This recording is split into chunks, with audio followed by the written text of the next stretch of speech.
Hello and welcome to the second edition of the TapOut podcast. I'm your host Conman from Conman167, and you can also just call me Connor, whatever you want to do. We are back here once again. Whoop, as I gotta turn off my, there we go, we're good, we're all good. I just had my YouTube video open on the side where the stream is going. So yes, welcome back to another edition of the TapOut podcast. Last week we just kind of focused in on talking about Survivor Series and all the lovely stuff that goes on in the WWE world, right? This week, we've got some more stuff we're going to talk about. We're going to look ahead to TLC, Tables, Ladders, and Chairs, the Smackdown pay-per-view, and we're going to have a very good look. We're going to have some predictions on that. We're also going to talk about Brock Lesnar officially be entering in the Royal Rumble, and we're going to have lots more. So, I mean, obviously, if people get around to asking questions, we'll answer your questions in due time, but if we don't get the viewership for today, we just don't have it. So, we'll just deal with it. So I want you guys to remember, before you do anything with this video or this live stream, whether you be listening or watching live, make sure you like the video and make sure you subscribe to the channel so that you can get every single update I do. You can also follow me on Twitter at Conman167. And let's just get on with the podcast. So welcome to the second edition of this week's podcast, the TapOut podcast, the beautiful TapOut podcast. So, where to start? Where to start? I think we will start by looking at the Raw and Smackdown results. If I can get this all set up here by the looks of it. There we go. So, Raw this week. It was pretty good, right? Not too shabby. Raw was actually fairly good. I was very much entertained by Raw. I don't know if any of you guys were or not, but I was certainly entertained. And we might as well just do the review of it, because that's basically what it was. It was a good showing of Raw.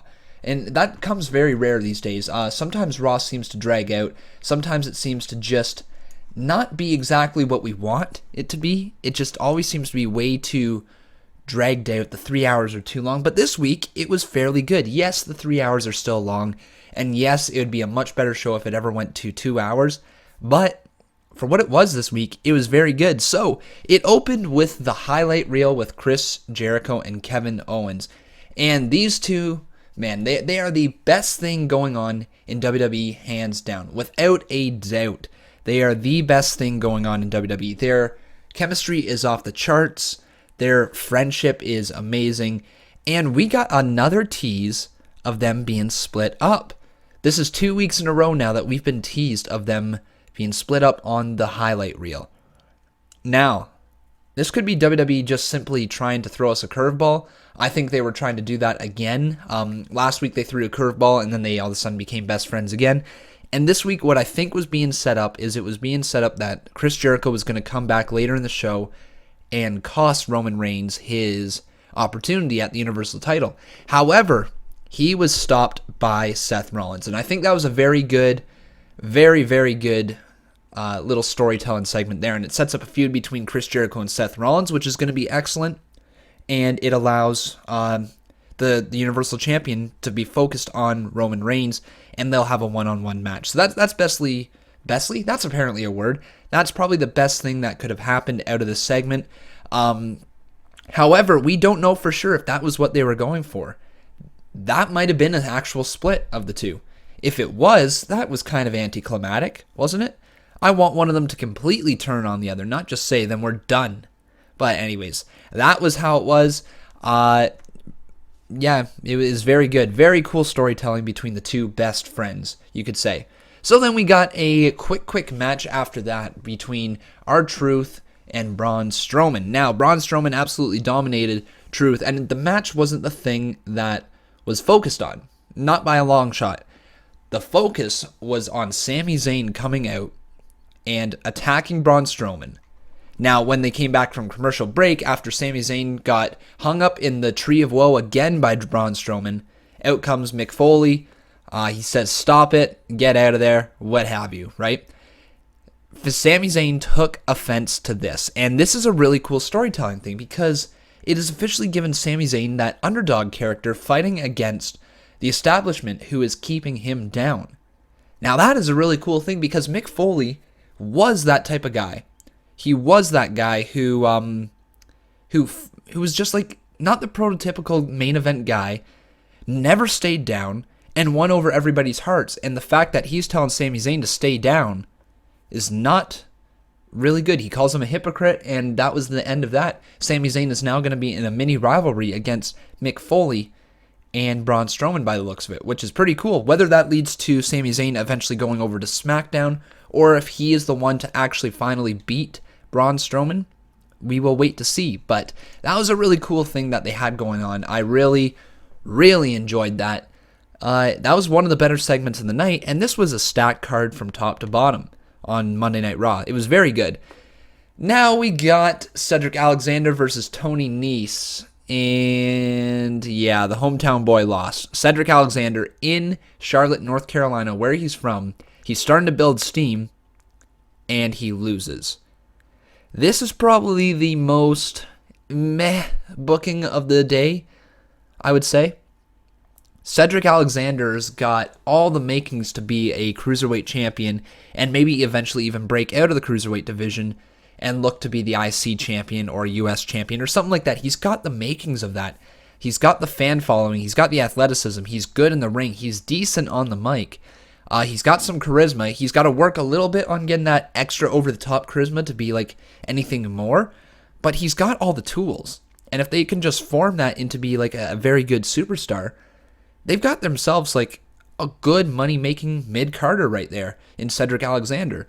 However, getting him to lose against Tony Nese in his hometown is not the way to do that. Don't get me wrong. Tony Nese, the premier athlete, is amazing. He is very, very good. However, this should not have been Tony Nese's night.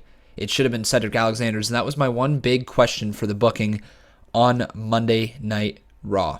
So, yes, hello to my viewer, okay?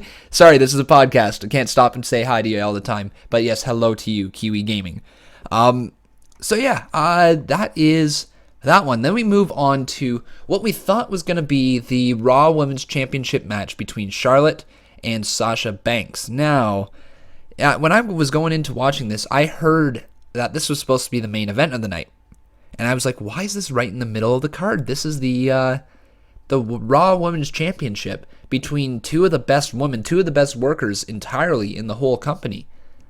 And sure enough, it was a double countout, and then Mick Foley says this is going to be restarted later tonight with a no countout, no disqualification, falls count anywhere match.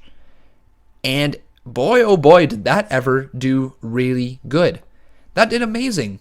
Just the fact that he was able to restart that match and make it feel like such a big thing. With Charlotte being such a heel, getting counted out on purpose to retain her title, and then Mick Foley goes, nah, that's not how this ends. That's not how this ends. We're restarting this match. You guys go get a water break, whatever, and then come back out later, and you're going to have an epic match.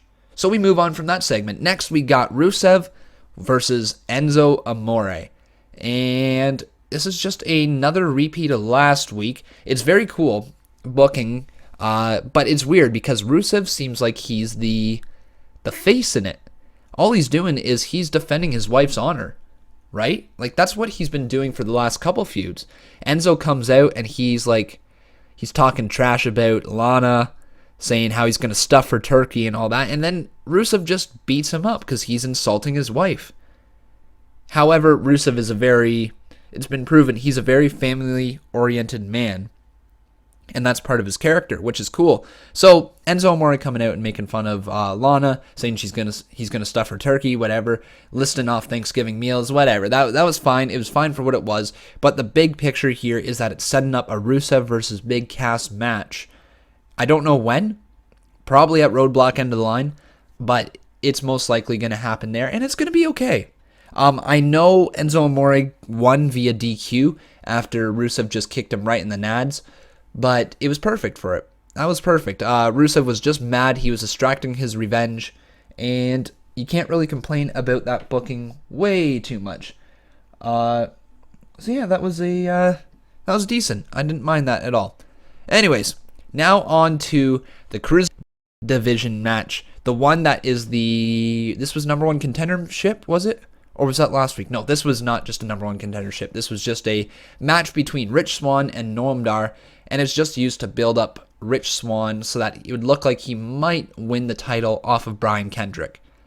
Yeah, It was a good match. Noam Dar is very good, but he's also still really young, so his time will eventually come. Right now, it's Rich Swann's time, and that's all that was. It was building up momentum, so decent match between the two. I didn't really have any complaints with the match, but I'm not going to praise it either. It was a fun little match to watch, but, it was just that. The promo afterwards was kind of weird.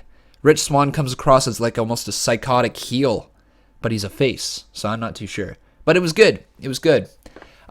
We got then probably...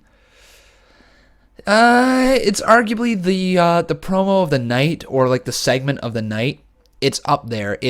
There was three things that could have been considered the segment of the night, and this one was Cesaro and Sheamus finally coming together at a local bar and beating up everybody in sight. They had a guy burp in Cesaro's face. They had a guy go after Sheamus, and then they just beat the crap out of everybody in there. Cesaro throws a guy through a wall. Sheamus throws him over the bar. They're cracking bottles and glass over each other's heads. It was perfect. Pull cues to the back of the back. It was amazing. And then they cheersed each other with a pint of Guinness at the end of the segment, pretty much saying they are officially a tag team and they're officially on the same page. And I think I've been saying this all along. These guys are the ones who are going to dethrone New Day to win the tag team championships after the New Day sets the record for Demolition. Because Demolition's suing WWE. WWE wants to get rid of their, their record and give it to somebody else. New Day's the ones to do that. But they're not going to be tag team champions much longer after that. And I believe it'll be Cesaro and Sheamus who finally come to the forefront and take the titles off the New Day. So yeah, that's very, very interesting. It'll be interesting to see what happens with New Day after they lose the titles. I don't think they should split up. I think they could reinvent themselves as a tag team. They could stay active in maybe other feuds, kind of like Enzo Amore and Big Cass. You see how they're not really competing in the tag team division right now. They're just off doing their own thing. That could be the New Day. I mean, Big E is big. They might be able to look towards being a stable more so than a tag team now. Who knows? But it'll be interesting to see what they do with the New Day after they do decide to lose the tag team championships. But yeah, so now we go on to the match between Kevin Owens and Roman Reigns.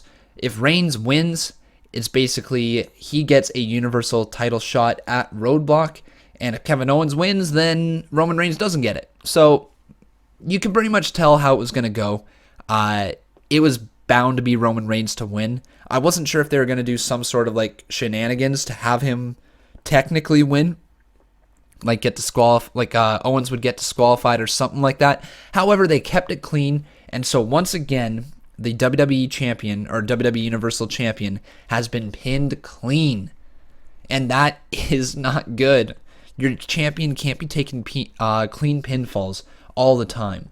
It makes the champion look weak. It devalues the belt. And the fact that Roman Reigns is the U.S. Champion, and he's not even really mentioning the title, right? He's not mentioning the title. If your plan is to have Roman Reigns go over Kevin Owens, then at least make it a title-for-title match, or something. Maybe have Roman Reigns have to defend his title at Roadblock as well right before the match, like Seth Rollins had to do against John Cena when he was both the US champion and the WWE heavyweight champion. So they're kind of missing something there with Roman Reigns. They need to have him defend twice in a row, I would think, or at least open up the card with the US title belt then close it with the Universal, you know? Something. They need to include this U.S. Championship somehow in a story.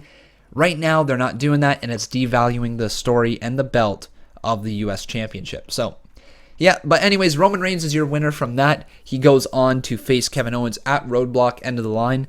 It wasn't a bad match. These two have very good chemistry. I've liked them in the past when they faced, and I'm going to continue to like it when they face in the future, and Roadblock should have a good match between the two. No matter how many people boo Roman, you can't deny the fact that he is good in the ring, he is entertaining, and he drives a reaction from everybody. And that's what the whole thing about WWE is driving a reaction right? You got to get that reaction from somebody. If you don't get a reaction, you're not selling seats, you're not putting butts in the chairs, and you're not going to make it anywhere in WWE. And he is getting the biggest reaction night in, night out, whether it be cheers mixed with boos, what have you.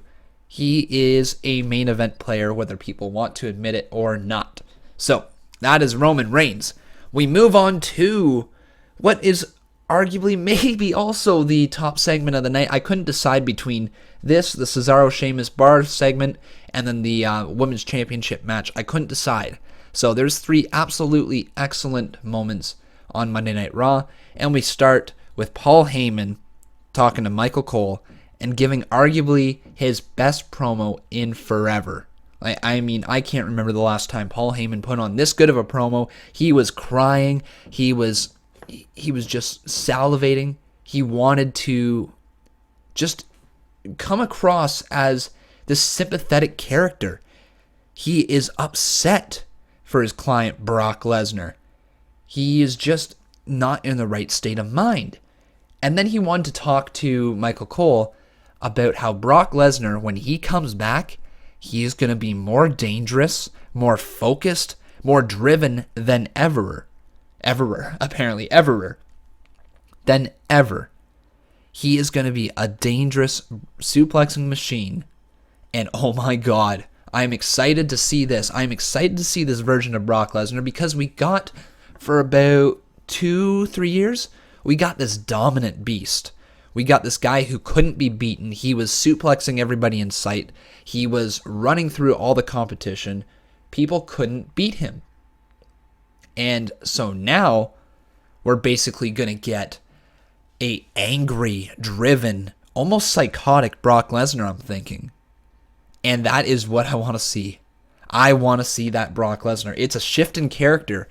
So people that are saying that he was stale, people are saying that he was boring now, oh man, just watch out because the Beast Incarnate is coming back bigger and better than ever. And it's going to be scary. He is going to victimize, to steal a line from Paul Heyman, he's going to victimize and conquer his opponents for the next while. It's going to be scary. But yeah, that was an excellent, excellent promo from Paul Heyman. The guy's a master on the mic. He just can't do wrong. He's just the king of promos. And so I loved every second of that. I just hit my mic. I loved every second of that. It was perfect in every sense of the way. So the big news that came out of that, though, was that Brock Lesnar is officially in the Royal Rumble. And we're going to talk a little bit more about that later in the show, what that means for the Royal Rumble, what his direction is. So after we do our recap of Raw and SmackDown, we'll be delving into that topic of Brock Lesnar entering the Royal Rumble and seeing exactly where he goes. So be sure to stay tuned for that in just a little bit. We then got our first, no, this was the first, yeah, not second. This was the first championship match of the night. It was New Day versus Luke Gallows and Carl Anderson. And Carl and Anderson are looking strong again. They are probably the most feared part of their tenure here in WWE right now. They're looking good. However, it wasn't good enough as New Day rolls them up. Xavier Woods in New Day, actually, not Kofi Kingston, Big E. It was Xavier Woods who rolled up. I think it was it Anderson? Yeah, it was Carl Anderson that took the pinfall. He rolls Carl Anderson up into the pinfall, holding the tights. So this is another week where New Day has retained their titles by cheating. And they are still the champs. They are closing in on that record reign of Demolition, which I believe expires, or they will become the next record holders after Roadblock. So that's going to be interesting to see if they decide to take the titles off them before that. I don't think they will, but not much you can do about it. Sure, yeah, there we go. Then we get on to, here we go. Okay, I was just reading my notes here of what was next, and oh boy, we get it. We get a possible match of the year on Raw. And it wasn't between two males. It wasn't between two indie darlings. It was between Sasha Banks and Charlotte for the Raw Women's Championship in a no DQ, no countout, Falls Count Anywhere match. The first ever Falls Count Anywhere match in WWE history for the women's title. How insane is that? That is the first time ever. We witnessed history again. We saw them make history being the first ones in Hell in a Cell. They once again make history being the first ones in a Falls Count Anywhere match. And it lived up to expectations. Sasha Banks just being this feisty little pecker who just keeps going at Charlotte. Charlotte being the fearless champion. She did a moonsault off the freaking announce table right onto Sasha Banks. The finish where Sasha Banks locks on the bank statement to Charlotte through the guardrail or whatever rails those are called, going down the stairs. What an amazing match. It was perfect. I really don't think I could have written anything better for that match. However, man, what are they doing with throwing this title back and forth between the two? Were they not going in a direction where it was Charlotte versus Bayley? Are they just teasing that for the future? Because that could be something. Are they just going to do a triple threat match at Roadblock? Who knows? Whatever they're doing, it's interesting, and it's made the title more valuable in my opinion because they have two competitors who are so equally matched that it doesn't matter if it's on a pay-per-view or a Raw. Either one can win the title at any point. And it's switched back and forth so many times because that is WWE saying, look, these two are so equally matched. We can't pick one as the face of the women's division. We can't. So we're going to give you both. And people are saying it devalues the title. It does this. It doesn't make the woman look good. Nobody gets built up. Nobody has a good push from it. False. This has been the very best women's feud of all time. I'm going to say it. It's better than Trish and Lita. It's better than Fabulous Moolah versus, what's her name, Mae Young. It's better than any of those feuds ever. And this is the best women's feud ever. Hands down. You don't get a Hell in a Cell match. You don't get a Falls Count Anywhere match. You don't have the title change hands multiple times in just a so-so feud. This is the best women's feud, hands down, ever. Ever.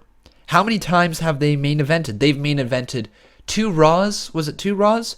And one pay-per-view? Or was it 3 Raws? I'm not too sure. It's either 3 times they've main evented or 4. 3 or 4. That doesn't just happen with a meh feud. This is the best feud ever of all time for the women's division. And I love every second of it. The two are just unreal. I was starting to get a little bit bored of Sasha Banks, but if this leads in a direction between her and Bayley, I'll be happy. If this leads into a Sasha Banks versus Nia Jax feud, I'll be happy. I think I wouldn't mind seeing Nia Jax maybe push for the belt while Bayley and Charlotte fight over just each other. And then the winner of that is going to go on to face Sasha Banks for the championship. That could work. There's lots they can do with it.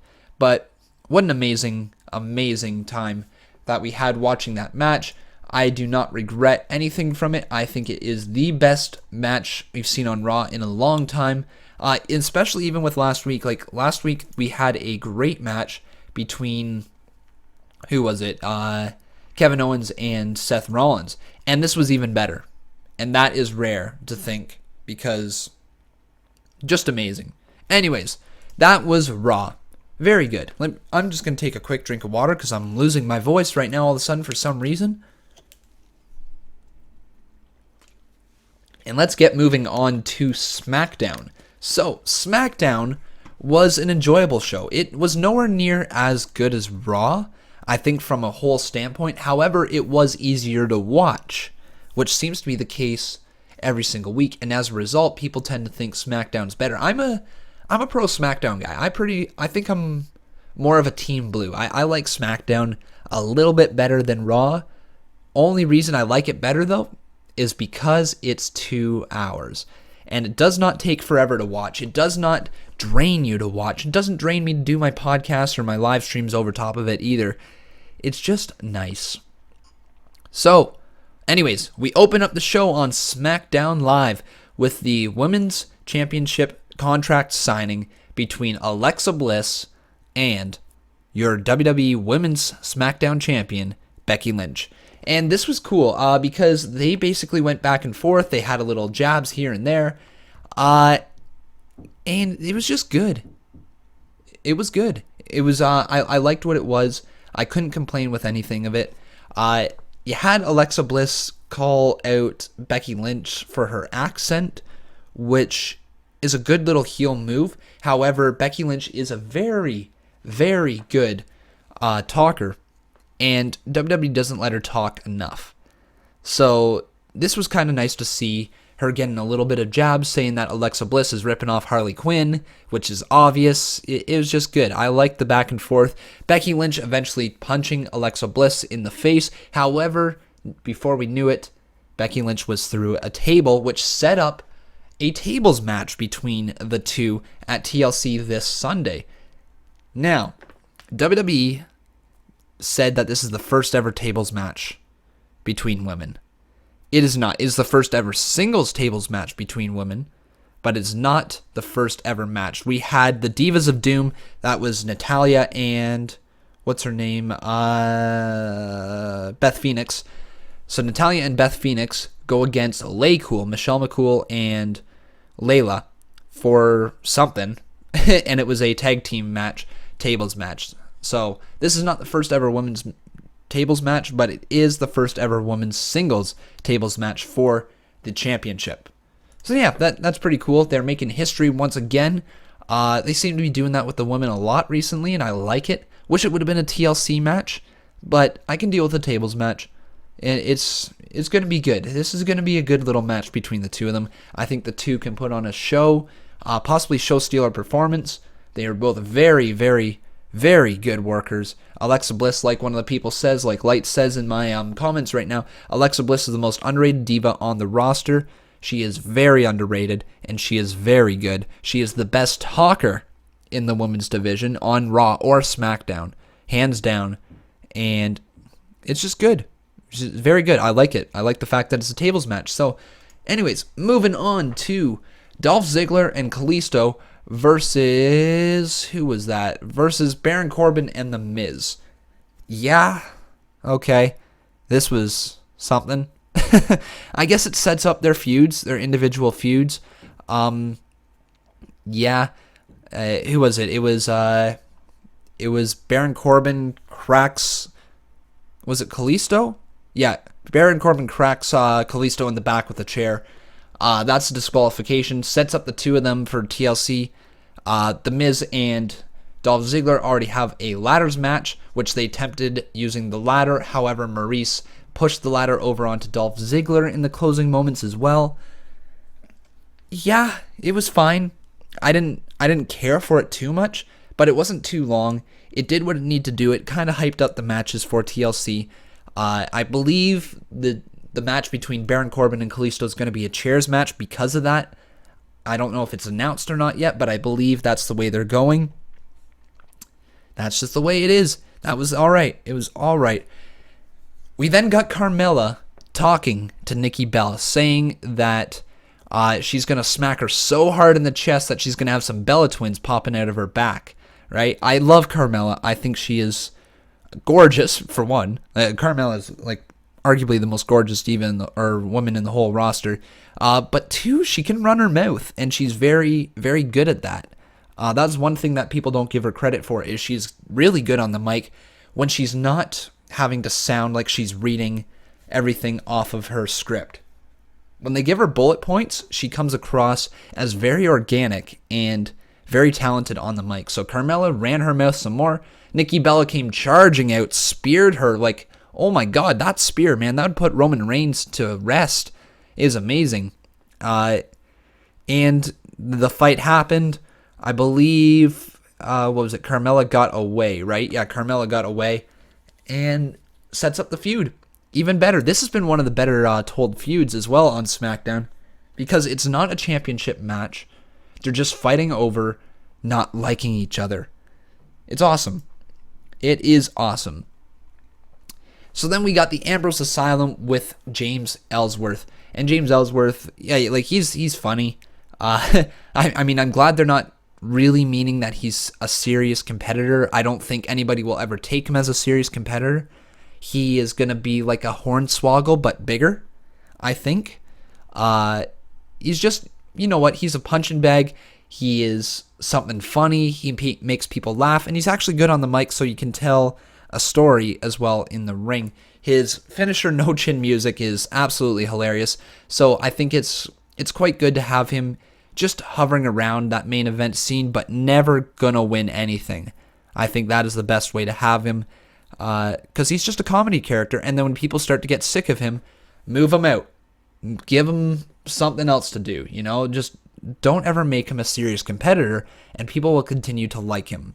That's the thing, right? So, anyways, that was a cool little promo. I think, was it AJ Styles got the upper hand on both of them? He hit a beautiful Styles clash on James Ellsworth from the steel steps onto the floor. That was amazing. And then Ellsworth got handed off to an ambulance, and that was that. Cool segment. Dean Ambrose hopped in the ambulance with Ellsworth at the very end, which was interesting to show that Dean Ambrose actually does care about Ellsworth. Anyways, we then get Kane versus Luke Harper. They tried. Kane is just way too slow right now. It's struggling to watch him in the ring anymore. But, yeah, it was what it was. Kane won.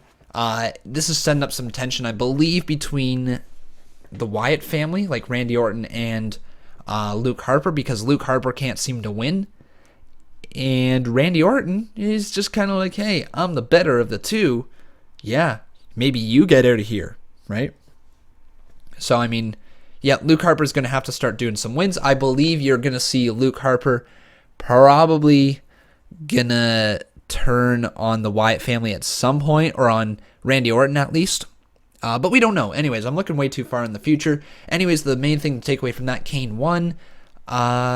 And then we got a little promo from Becky Lynch. And this is where we found out that it was going to be a tables match between Alexa Bliss and Becky Lynch, right? This was amazing. This was amazing because it was simple yet effective. Becky Lynch was told that Alexa Bliss issued the challenge for a tables match. She's like, I don't care.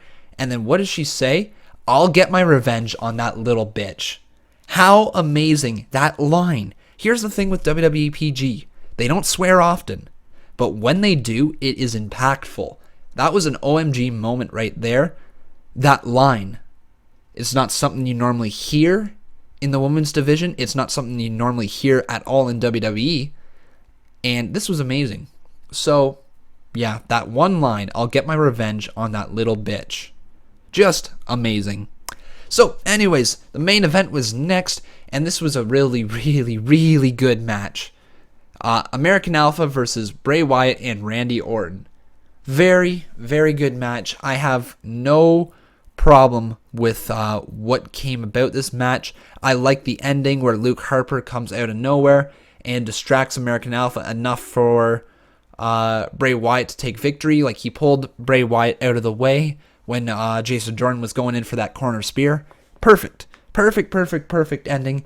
And now you're getting the Wyatt family with Randy Orton and Bray Wyatt going up against Heath Slater and Rhino. I just about forgot who it was. Yeah, you're right, that RKO. The RKO on Chad Gable was a thing of beauty as well. Randy Orton is in full stride right now. He looks rejuvenated. He hasn't looked like he's had this much fun in a long time. He's given it all in his ring. It's because it's something new. It's a new character for Randy. He's never played anybody like this, and that's why I think it's working for the Wyatt family. They are officially your number one contenders for the tag team championships, and it is going to be a great match between the two. And mark my words, the Wyatt family is winning those belts. Unless Randy Orton turns on Bray Wyatt. That is the only reason I see them not winning the belts this Sunday. But those are my predictions anyways. We're going to move on to now our little topics that we have to talk about before the end of this. So, last night was 205 Live. It was the very first edition of 205 Live, and we got some pretty cool things. They debuted all the new superstars. They had some video packages for some. Just quickly rolling through it. Jack Gallagher. Jack Gallagher looks like a star. He is so funny in the ring, but he can be serious. We knew this about him in the Cruiserweight Classic, that he is just a technician. He is very, very something else. I don't know how else to say it. He is interesting. And I love the way he can tie people up in a knot and then kick them. It's just something we've never seen before. And I think we're going to see more of it. And he is going to be a big player. He's going to be a very big player in that cruiserweight division. He's something else. He is really amazing. Anyways, though, we're going to move on to the main event. And this is the reason I wanted to talk about 205 Live. Not because it was good, not because of the crowds that left. If you guys didn't know, most people left after Smackdown because it was filmed live, and most people left. It was pretty much an empty arena, but that doesn't mean that the matches weren't good. The matches were good leading up to the main event, and the main event was something. It was Rich Swann defeating the Brian Kendrick to become the new Cruiserweight Champion. That means we now have a new Cruiserweight Champion on Raw and 205 Live, and his name is Rich Swann, the Dancing Miracle, the Dancing Kid, the Crazy Kid, the Psychotic Champion, whatever you want to call him. He is something. He is amazing. I just loved it. I loved it. The back and forth action between these two were something. Brian Kendrick is still the best thing going on in the Cruiserweight division. It's going to be interesting to see how he bounces back from this loss. I like the fact that they're changing the title fairly often right now to try to establish stars, right? Because right now you could have TJ Perkins, you could have Brian Kendrick, you can have Rich Swann. Looks like they're starting to build up Jack Gallagher. Looks like you might have Tony Nese, who's going to be a challenger soon. You're going to have, what's his name, Noam Dar, who's interesting, right? There's just a lot. There's a lot of good things going on in that division right now. Hopefully they don't give Sin Cara any run with the championship because he sucks. And it was good. Very, very strong match. Very, very strong first episode of 205 Live. And it's only an hour, so it's easy to watch. It's like NXT. I wish it was filmed in front of the Full Sail crowd, but I get it why they're not doing it because they're still on Raw. So you can't film ahead of time. Like NXT is taped ahead of time. It just wouldn't work. So I get it. But I would love the small crowd for the Cruiserweights. They would be so over. They would get a very good showing. But I guess if you put them on the big stage, people are bound to watch anyways. So, yep. Now. I told you we were going to talk about this for a little bit. We're going to get into Brock Lesnar now being in the Royal Rumble, officially entered by Paul Heyman into the Royal Rumble match. So, Brock Lesnar, he is coming back for the Royal Rumble, and I don't think we'll see him before then. I think he's going to be very, very angry going into the Royal Rumble. And how I see this playing out is number one entrant is Goldberg, and number two is Brock Lesnar. How big is that going to be at the Royal Rumble? It is going to be massive, right? You're going to have these two behemoths, these two absolute behemoths in the ring for number one and number two, and I believe they will eliminate each other. Either that or what is it? It's going to be Goldberg who eliminates Brock Lesnar, and Brock Lesnar will come back in and eliminate Goldberg in some way, shape, or form. Those are the two ways I can see it happening, setting up a WrestleMania feud, but it's almost guaranteed now that we're going to get Brock Lesnar versus Goldberg 3 at WrestleMania. It's just going to happen, right? So Brock Lesnar being inserted into the Royal Rumble is massive. It's another star name. It's making the Royal Rumble feel huge. The Alamo Dome is going to be sold out for this massive event, and I think it's just going to be very good. There's no things wrong that can go with Brock Lesnar and Goldberg being in the same Royal Rumble match. Amazing. So, then let's talk about the Women's Championship being hot potatoed back and forth between Sasha and Charlotte. People are not liking this, right? I touched on this a little bit earlier. People are not really enjoying this. However, it's building up two stars at the same time. I think that is probably the best thing you can do for these two stars. You're making them feel like a massive deal. They are both equally on the same page. And you're just having the championship bounce back and forth between the two of them. You can't really go too wrong. However, I think it needs to stop soon. I don't think Charlotte should win her championship back. I think she needs to move out of the title picture and let Sasha run with the championship for a little bit. Maybe have a feud against Nia Jax, against Bayley. That's probably the best way to go. Like I said earlier, I think what you can do is you can have Charlotte and Bayley have a feud for a little bit while Sasha Banks is dealing with Nia Jax, maybe. Sasha Banks obviously comes out of that feud with Nia Jax because Nia Jax isn't winning the title. And then you set up maybe a heel turn for Sasha Banks because she works better as a heel, and Bayley being the face, and you recreate their amazing matches at WrestleMania. I think that is what needs to happen in some ways, shape, or form. However you get there, I think your end game should be Sasha versus Bayley at WrestleMania. I don't know. Let me know what you guys think about that. I'm kind of curious what you guys think about that, whether you're commenting live or whether you're going to comment after the show, if you're just listening at home after this is done live, or if you're actually in the comments right now. But yeah, what do you guys think about that? With the end game being Sasha versus Bayley for the Women's Championship at WrestleMania. I think that's the way they got to go. I don't think there is any other way you can do it. But yeah. So right before we do our TLC predictions, I just want to do one little quick plug here. Make sure you guys tune into my channel every single Monday and Tuesday as I stream Raw and Smackdown. We have all the current matches going on down below. We have the live chat. It's a cool little community to be a part of, so make sure you tune in every Monday and Tuesday at 8 p.m. Eastern Standard Time for my Raw and Smackdown live streams. Also, this Sunday, make sure you tune into my channel as well, as I will be streaming TLC. You don't want to miss that. It's going to be a very good Smackdown pay-per-view, so make sure you're around this Sunday as well for TLC, as we will be streaming that as well. Also, if you are new to the channel and you have not done so yet and you're kind of wondering why you haven't done so, make sure you sometimes I forget my words. Make sure you subscribe to this channel because there's lots of good content, and make sure if you are already subscribed, you've hit that little settings button and you click send me every notification, because here's the thing with YouTube.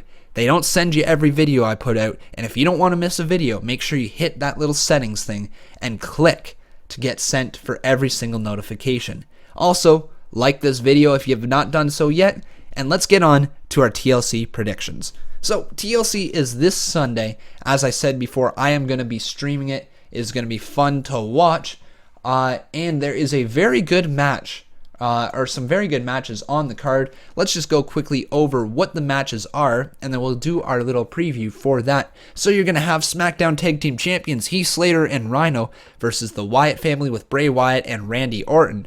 Then you have Kalisto versus Baron Corbin in a chairs match. You have the IC Championship with The Miz and Dolph Ziggler hanging above them in a ladder match. You got Nikki Bella versus Carmella in a no DQ match. SmackDown Women's Champion Becky Lynch versus Alexa Bliss in a tables match. And AJ Styles versus Dean Ambrose in a TLC tables, ladders, and chairs match. Wow, what a card. What a card, right? So, let's start with our predictions. I've got Bray Wyatt and Randy Orton winning the tag team championships from Heath Slater and Rhino. As over as Heath Slater is, they're not doing much for the belts. You put the belts on Bray Wyatt and Randy Orton, you're going to get some very established people holding those belts. That's the way that needs to go to build up the tag team division on SmackDown. That is the way to go. So there's no other way they got to do it. The only way I see them losing is if Randy Orton turns on Bray Wyatt, but it's too soon for that. It is too soon. I think that's a WrestleMania feud waiting to happen if they decide to go that way. So Bray Wyatt and Randy Orton will be your new tag team champions. Then you got Kalisto versus Baron Corbin. This one is, I guess, kind of hard to guess. Logic should say that Baron Corbin would win because Kalisto's pure garbage. But Baron Corbin's been kind of getting over everything in the feud. So I can see them handing Kalisto the win. But I'm going to go with Baron Corbin just because of logic. Logic dictates that he's meant for bigger things and Kalisto's not. So my guess is Baron Corbin winning that chairs match. Next, we have the IC Championship, The Miz versus Dolph Ziggler in a ladder match. And I think, and this is just a think, so you never know with this feud, I think The Miz is going to retain. Dolph Ziggler is one of my favorites, and it kills me to go against him, but I think it'll be The Miz retaining in the ladder match, simply because The Miz is one of the best heels, if not the best heel in the WWE today. Pure heel, right? He doesn't get any cheers, but he's amazing at what he does. So, The Miz, I'm going to have retain his IC title in the ladder match. Next up, we have Nikki Bella versus Carmella in the no DQ match. I'm going to give the win to Nikki Bella. Carmella's been getting over her at most turns. I know you could build up a star in Carmella. However, you're going to have Nikki Bella challenge for the Women's Championship probably pretty soon, needing that little feud win to go over. I think it's Nikki Bella that's going to win. Speaking of the women, we have Becky Lynch versus Alexa Bliss for the Women's Championship in a tables match. I love Alexa Bliss. She's just not ready for the championship yet. So I got Becky Lynch winning because there's a handmade feud between Becky Lynch and Nikki Bella if Becky Lynch is revealed to be the one who attacked Nikki. Just saying, heel Becky versus face Nikki. Very good match. That is the way to go, I believe. Anyways, now the main event, AJ Styles versus Dean Ambrose in a TLC match. I have AJ Styles retaining. However, at the end of the match, I have Undertaker coming out and confronting AJ Styles and tombstoning him, setting up a Royal Rumble match between AJ Styles and the Dead Man. So those are my predictions, everybody. What do you think? What are your predictions? Let me know in the chat. But guys, that is the end of today's podcast. I want to thank you very much for being a part of it. The TapOut podcast will be running every single Wednesday at 4 p.m. and going for about an hour, somewhere in between. Who knows, could be from anywhere to a half hour to an actual hour. Depends how much content we have to cover. But thank you guys so much for being a part of it. If you liked any part of this, like I said, make sure you like the video and make sure you subscribe to the channel if you have not done so. I'm Connor from Conman167, and thanks for watching the TapOut podcast.